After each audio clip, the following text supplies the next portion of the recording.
नमस्कार दोस्तों, आज हम श्रावण मास महात्म का 16वां अध्याय पढ़ेंगे। इसमें शीतला सप्तमी व्रत है। वक्रतुंडे महाकाय सूर्यकोटि संप्रभ निर्विघ्नं कुरु मे देव कार्येषु सर्वदा। भगवान श्री सदाशिव ने कहा, हे सनत कुमार, अब मैं शीतला सप्तमी व्रत की कथा सुनाऊंगा। मनुष्य को चाहिए कि श्रावण मास के शुक्ल पक्ष की सप्तमी के दिन व्रत करें।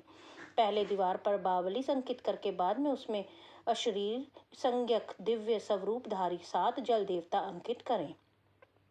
2 लड़कों के साथ पुरुष त्रिसंगित नारी, 1 घोड़ा, बैल, नर वाहन सहित पालकी अंकित करें।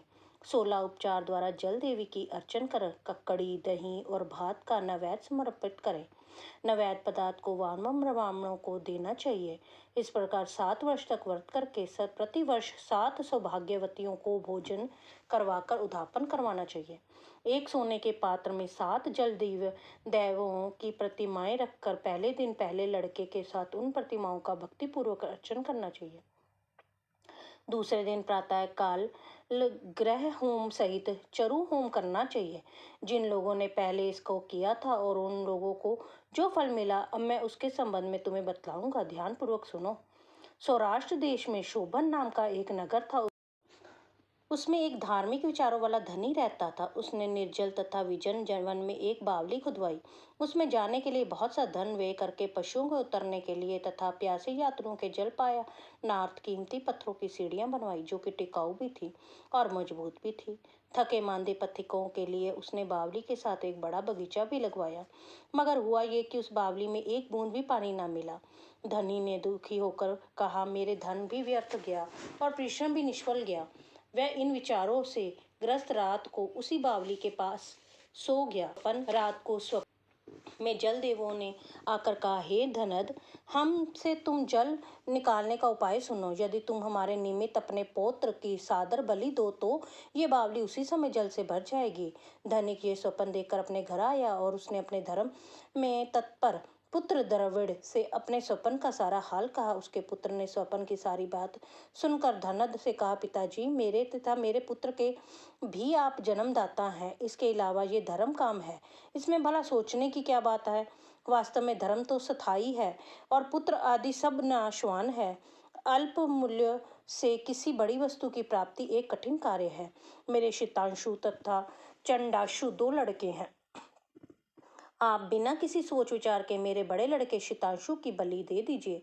लेकिन पिताजी, ये मामला आप स्त्रियों से गुप्त रखिएगा। गुप्त इसलिए कि मेरी पत्नी इस समय गर्भवती है और प्रसव का समय निकट है।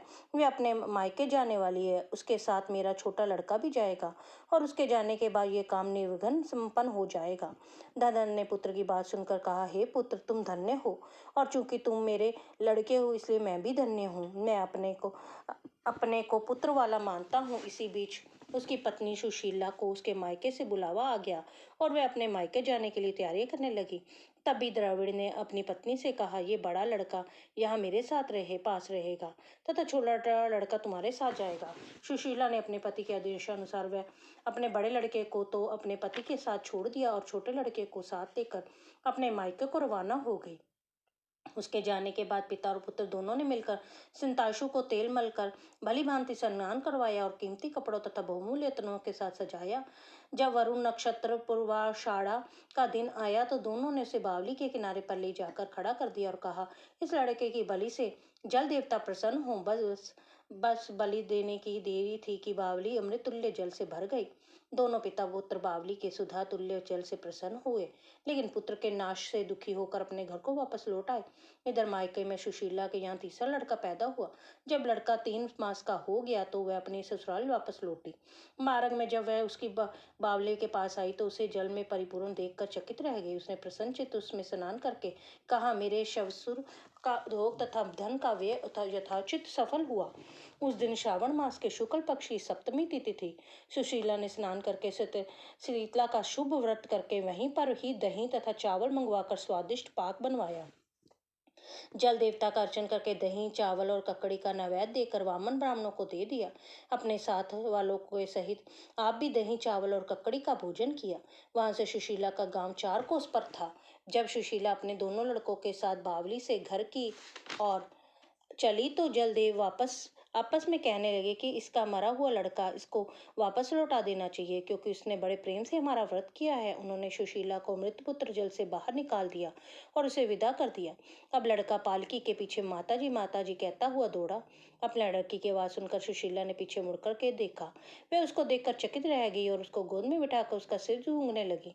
लेकिन उसने लड़के से कुछ नहीं पूछा। सोचा यदि इससे कुछ पूछूंगी तो यह डर जाएगा। वह सोचने लगी कि इसने जो बहुमूल्य गहने पहन रखे हैं, यदि उसे चोर ले जाते तो, अगर उसको घर में से पिशाच पकड़ लाए तो होते तो वह भला उसे छोड़ते कैसे, और उसकी जुदाई के कारण घर वालों का ना जाने क्या हाल हुआ होगा। बस उसी प्रकार सोचते हुए उसका घर आ गया। उसके आने का समाचार सुनकर पिता और पुत्र दोनों सोचने लगे कि सुशीला अब हमें क्या कहेगी और हम उसे क्या उत्तर देंगे। इसी बीच में उसने तीनों लड़कों सहित सुशीला मकान के भीतर पहुंच गई। ससुर तथा पति के बड़े पुत्र शतांशु को देखकर आश्चर्यचकित होकर उसके साथ ही प्रसन्न होकर उससे पूछा, हे सुभद्रे, तूने किस पुण्य या व्रत का किया था? हे भामिनी, निश्चय ही तुम पुण्यवर्ता हो। इस शतांशु को मरे आज 2 मास बीत चुके हैं। तुमने उसे दोबारा कैसे प्राप्त किया? तथा बावली भी जल से पूर्ण हो गई। जाते समय तुम यहाँ से एक पुत्र को ले गई थी और आती बार तीनों पुत्रों को साथ लेकर आई हो। शुभ्रे, वंश का तुमने उद्धार कर दिया है। हे शुभाना ने, मैं तुम्हारी क्या स्तुति करूं। इस प्रकार उसके ससुर ने प्रशंसा की और पति ने प्यार भरी नजरों से उसकी तरफ देखा। सास ने भी उसकी स्तुति की। उसने प्रसन्न होकर कहा, ये सब सुमार्ग का पुण्य फल है। वह इस संसार में मनोबलिष्ठ भोग भोग कर परमानंद होते हुए। हे तात, तुमसे मैंने ये शीतला सप्तमी का व्रत कहा है। इसमें दही, चावल, ठंडा शीतल ककड़ी फल, बावली जल तथा शीतला देवता कहे गए हैं। इसे करने वाले तप त्रय से मुक्त होते हैं। इस कारण श्रावण मास की शुक्ल पक्ष की सप्तमी का नाम यथार्थ शीतला सप्तमी होता हुआ है।